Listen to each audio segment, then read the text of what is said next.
Derabassi police को मिली बड़ी सफलता। डेराबस्सी के पास ग्रीन वैली कॉलोनी के ऑफिस से पकड़ी गई 50 पेटी। पंजाब में चुनाव का दौर चल रहा है, जिसके चलते हुए कई लोग नाजायज धंधा करने से भी बाज नहीं आ रहे, क्योंकि वोटरों को लुभाने के लिए पैसा, शराब आम बात हो गई है।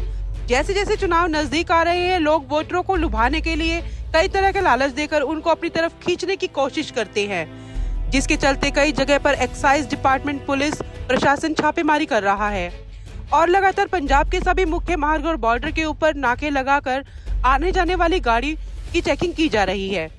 इसी के चलते डेराबस्सी के पास बेड़ा गुलाबगढ़ रोड पर बनी एक ग्रीन वैली सोसाइटी के ऑफिस से एक्साइज डिपार्टमेंट इंस्पेक्टर को गुप्त सूचना मिली थी कि यहां पर 50 पेटी नाजायज शराब जो हरियाणा से लाकर रखी हुई है। मौके पर एक्साइज इंस्पेक्टर गुरविंदर सिंह ने पुलिस प्रशासन और एक्साइज डिपार्टमेंट के अन्य अधिकारियों को साथ ले जाकर ग्रीन वैली ऑफिस में छापा मारा तो देखा कि ऑफिस के बाहर ताला लगा हुआ है और उन्होंने बाहर से एक मैकेनिक को बुलाकर ऑफिस का ताला खुलवाया तो देखा कि अंदर हरियाणा से लाई गई 50 पेटी शराब रखी हुई है। पुलिस प्रशासन ने शराब को अपने कब्जे में ले लिया है और अगली कार्रवाई शुरू कर दी है। मौके पर मौजूद एक्साइज इंस्पेक्टर गुरविंदर सिंह ने बताया कि हमें गुप्त सूचना मिली थी कि गुलाबगढ़ बहरेड़ा रोड पर एक ग्रीन वैली नामक सोसाइटी में 50 पेटी शराब रखी हुई है। हमने मौके पर आकर देखा तो ऑफिस में ताला लगा हुआ था। हमने ताला खुलवा कर शराब को अपने कब्जे में ले लिया है और अगली कार्रवाई शुरू कर दी है। फिलहाल जो सोसाइटी का मालिक है मौके से फरार है। उनका मानना है कि हो सकता है कि शराब हरियाणा से इसलिए लाई गई है क्योंकि चुनाव नजदीक है और चुनावों में लोगों को लुभाने के काम में आएगी।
गर्मी हो ही गई जरा ना।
सर हो जाएगी, ले ले दे देंगे।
ਸਰ ਕੀ ਨਾਮ ਹੈ ਜੀ?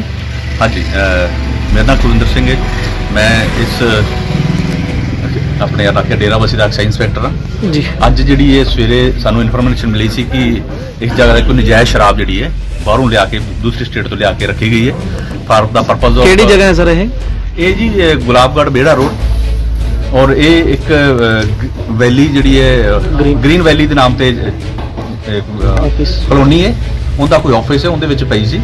ਤੇ ਇਹ ਨਾਲ ਸਾਡੀ ਜਿਹੜੀ ਜੁਆਇੰਟ ਸੀ ਪਹਿਲੇ ਸਾਡੇ ਤੋਂ ਜਿਹੜੀ ਟੀਮ ਐਫਐਸਟੀ ਟੀਮ ਜਿਹਨਾਂ ਦੇ ਨਾਲ ਮੇਰੇ ਨਾਲ ਮੈਂਬਰ ਖੜੇ ਨੇ, ਸਾਡੀ excise time checking team madam ਵਰੀਰ ਸੰਧੂ ਜੀ ਔਰ ਆਈਓ ਸਾਡੇ ਜਿਹੜੇ ਸੀ ਜਿਹੜੇ ਮੌਕੇ ਤੇ ਸੀ ਉੱਥੋਂ ਜਦੋਂ ਇੱਥੇ ਪਹੁੰਚੇ ਤੇ ਇੱਥੋਂ ਦੇ ਮਾਲਕ ਨੂੰ ਅਸੀਂ ਲੱਭਣ ਦੀ ਕੋਸ਼ਿਸ਼ ਕੀਤੀ, ਲੇਕਿਨ ਮਾਲਕ ਕੋਈ ਜਗ੍ਹਾ ਦਾ ਹੁਣ ਤੱਕ ਅਜੇ ਨਹੀਂ ਬਣਿਆ।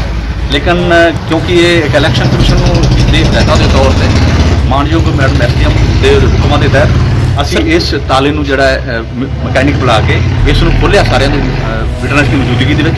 ਜਦੋਂ ਇਹਨੂੰ ਚੈਕਿੰਗ ਕੀਤਾ ਆਈਓ ਦੀ ਹਾਜ਼ਰੀ ਦੇ ਵਿੱਚ ਤੇ ਇਹਦੇ ਅੰਦਰ 50 ਪੇਟੀਆਂ ਜਿਹੜੀਆਂ ਨੇ ਉਹ ਹਰਿਆਣਾ ਦੀ ਸ਼ਰਾਬ ਜਿਹੜੀ ਹੈ ਰੋਇਲ ਚੈਲੰਜ ਮਿਲੀ ਹੈ ਜੀ। ਸਰ ਕਿੰਨੀ ਕੁ ਇਹਦੀ ਕੋਸਟ ਕਿੰਨੀ ਕੁ ਹੈ ਦਾਰੂ ਦੀ? ਦੇਖੋ ਹਰਿਆਣੇ ਦੇ ਵਿੱਚ ਪੰਜਾਬ ਦੇ ਵਿੱਚ ਤਾਂ ਰੋਇਲ ਚੈਲੰਜ ਦੀ ਜਿਹੜੀ ਹੈ ਉਹ ਰੇਟ ਅਲੱਗ ਹੈ, ਲੇਕਿਨ ਹਰਿਆਣੇ 'ਚ ਕਾਫੀ ਸਸਤੀ ਕਿੰਨੀ ਕੋਸਟ? ਕੋਸਟ ਅਜੇ ਹਰਿਆਣੇ ਤੋਂ ਅਸੀਂ ਕਰਾਂਗੇ ਕਿ ਉੱਥੇ ਕੋਸਟ ਕਿੰਨੀ ਹੈ ਤੇ ਰੋਇਲ ਚੈਲੰਜ ਇੱਥੇ ਕੋਸਟ ਕਿੰਨੀ ਹੈ ਇਹ ਅਸੀਂ ਬਾਅਦ 'ਚ ਤੁਹਾਨੂੰ ਇਨਵੈਸਟੀਗੇਟ ਕਰਕੇ ਦੱਸ ਦਿਆਂਗੇ। ਤੇ ਜਿਹੜਾ ਕਿ ਦੋਸ਼ੀ ਹੈ, ਦੋਸ਼ੀ ਦੀ ਇਨਵੈਸਟੀਗੇਸ਼ਨ ਚੱਲ ਰਹੀ ਹੈ ਤੇ ਉਹ ਅਜੇ ਅਸੀਂ ਸਾਡੇ ਪ੍ਰੇਮੀ ਫੇਸੀਆ ਤੇ ਜੋ ਹੀ ਦੋਸ਼ੀ ਦਾ ਨਾਮ ਆਏਗਾ ਤੁਹਾਨੂੰ ਅਸੀਂ ਸਰ ਇਹ ਇਲੈਕਸ਼ਨ 'ਚ ਯੂਜ਼ ਹੋਣੀ ਸੀਗੀ ਇਦਾਂ ਦਾ ਕੁਝ ਸਾਹਮਣੇ ਆਇਆ? ਇੰਨੀ ਭਾਰੀ ਮਾਤਰਾ ਦੇ ਵਿੱਚ ਹਰਿਆਣੇ ਦੀ ਸ਼ਰਾਬ ਅਗਰ ਬਰਾਮਦ ਹੁੰਦੀ ਹੈ ਤਾਂ ਇਲੈਕਸ਼ਨ ਦਾ ਦੌਰ ਚੱਲ ਰਿਹਾ ਹੈ ਤੇ ਇਹਦੇ 'ਚ ਇਸ ਗੱਲ ਨੂੰ ਡਿਨਾਈ ਨਹੀਂ ਕੀਤਾ ਜਾ ਸਕਦਾ ਕਿ ਇਹ ਕਿਸੇ ਦੇ ਪਰਸਨਲ ਯੂਜ਼ ਵਾਸਤੇ ਲਿਆਂਦੀ ਹੈ। ਲੇਕਿਨ ਕਿਸੇ ਅਦਰ ਸਟੇਟ ਤੋਂ ਸ਼ਰਾਬ ਇੱਕ ਬੋਤਲ ਵੀ ਲਿਆਉਣੀ ਆਫੈਂਸ ਹੈ। ਇਹ ਤਾਂ ਫਿਰ ਵੀ ਬੜੀ ਵੱਡੀ ਮਾਤਰਾ ਵਿੱਚ 50 ਪੇਟੀਆਂ ਨੇ, ਇਹ ਇੱਕ ਬੜਾ ਵੱਡਾ ਆਫੈਂਸ ਹੈ ਤੇ ਇੱਥੋਂ ਇਹ ਜਾਪਦਾ ਹੈ ਕਿ ਇਹ ਸ਼ਰਾਬ ਇਲੈਕਸ਼ਨ ਦੇ ਵਿੱਚ ਹੀ ਵਰਤੀ ਜਾ ਸਕਦੀ ਹੋਣੀ।